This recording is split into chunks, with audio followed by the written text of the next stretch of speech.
Hello guys, we are back with our next lecture. In this lecture, let us go through the next question. Okay, so this question belongs to GATE CSC 2008 guys.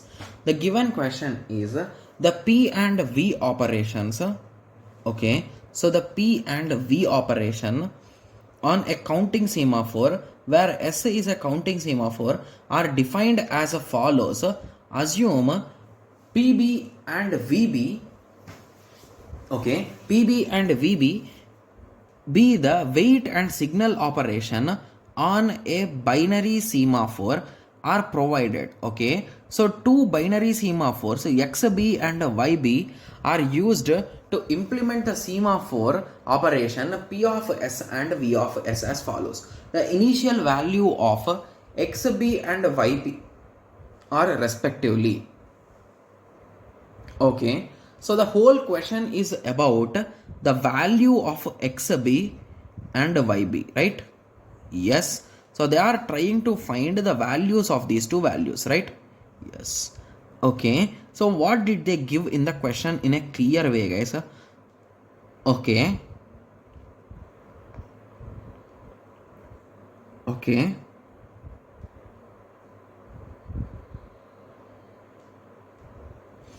Okay, so let us try to check these things, guys. So basically they are saying the P and V operation on a counting semaphore where S is the counting semaphore are defined as follows.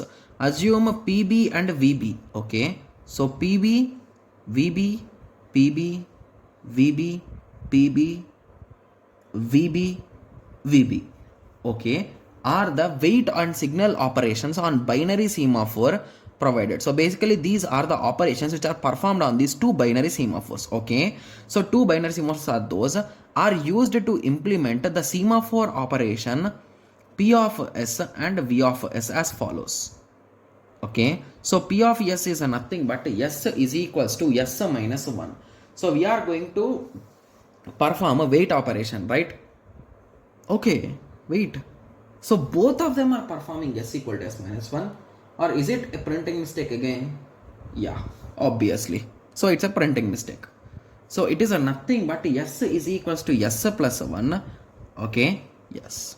Okay, so weight operation is performing minus 1, and once it performed minus 1, it is checking whether if S is less than 0 or not. If it is less than 0, it will wait there only. Okay, yes. And similarly it will perform V of S and S is equals to S plus 1.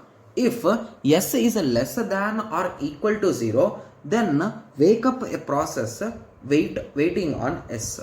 Okay, so whoever is waiting for S, they will be wake up. Okay, so now what they are asking is for proper execution of this particular thing, what should be the value of XB and XY. So with some basic understanding, I am clear with one particular thing, guys. So both of these statements are initially working with P of XB, right? Yes. So if they want to perform weight on SB, indirectly both of them are mandatorily the value of XB should be 1, right? Yes. So option C and D are left out and option A and B are compulsory wrong, right? Yes. So once this particular thing is done, then we are decrementing the value of S. So S is equals to S minus 1, and then we are checking if S is less than 0. So if it is less than 0, we are incrementing X of B, we are decrementing Y of B. Okay, so if it is not less, we are incrementing or decrementing, guys, incrementing X of B. Okay, so let us go through the next part. So the next part says that V of S says that P of B X of B, S is equals to S plus 1, so we are incrementing it. If S is less than or equal to 0, V of B of Y of B. Okay, okay, so if you observe carefully, there is one thing, I think so, I'm not sure about it, because here we are performing V of B on Y comma X, here, sorry, Y comma B, here we are performing P of B on YB, right? Yes, so those are the only two lines which are related to Y of B. Okay, Okay. So what are they exactly trying to say, guys? Because I understood they are trying to ask that thing, but is there any reason why they are asking, guys? Because we are just saying these values based on our observations, that's it, right? Yes. So what about xb? So initially if the value of s is 0, sorry, s is 1, so at that time obviously decrement should work, right? Yes. Okay, and if the value is a 1, obviously this if condition will never execute, right? Yes. So if the value of this s is 0, okay, so this will execute, right? So this will become -1 and this will go inside and it is going to increment xb. So basically this value is made 0 and p of b is y of b. So basically we are going to decrement. If that value of y of b is 1 previously, then we are going to decrement it to 0, right? Yes. Okay. Okay. So once this particular thing is done, then we are moving on to that. Okay. So just to give me a second, guys.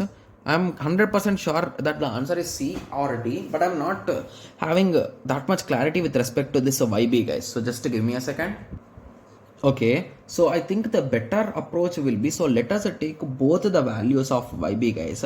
Once let us assume it as 0 and once let us assume it as 1 and let us try to analyze it, guys. I think that's the only approach which might be really good, right? Yes. So let me assume the value as 0. Okay. So what we do first is, so let us start. So the initial value of s is 1, right? Yes. Sorry, the initial value of xb is 1. Okay. And even the value of s is also 1.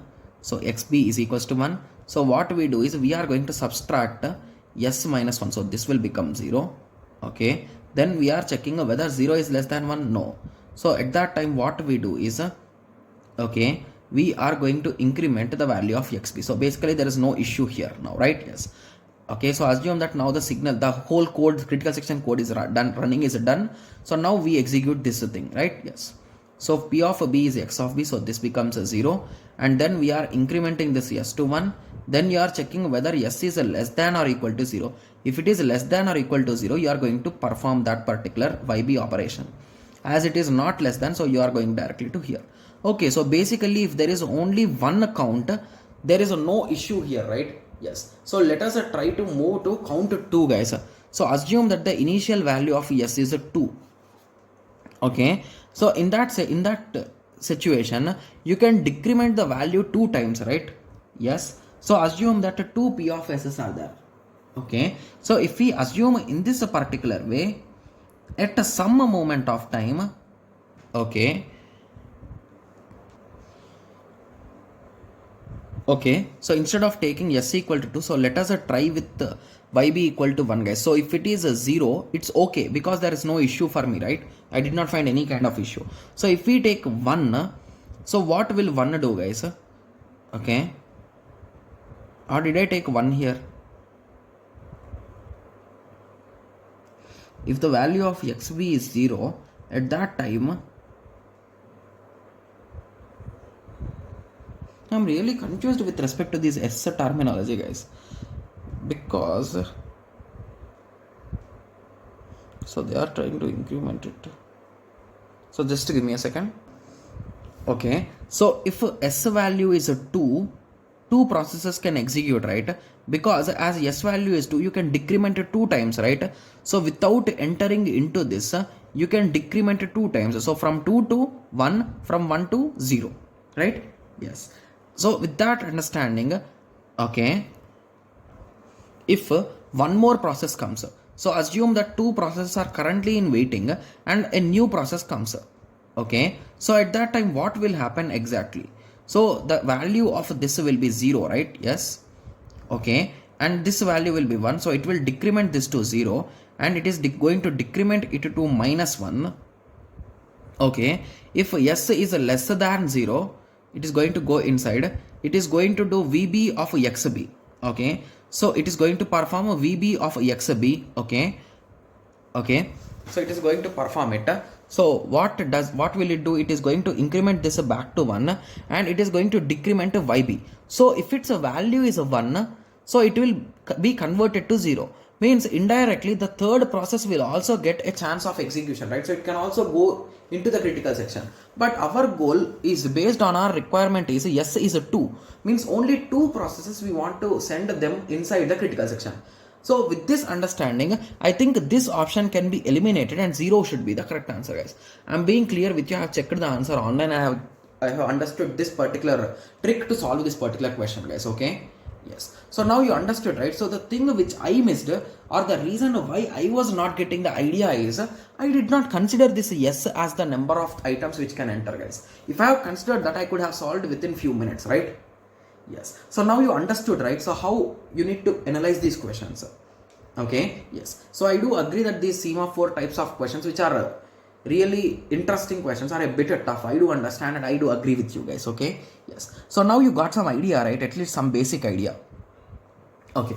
So now I hope everyone got a clear idea with respect to this. So in the next lecture, let us continue with the next question. Thank you. Thanks for watching. Like, share and subscribe for more awesome videos like this. Thank you.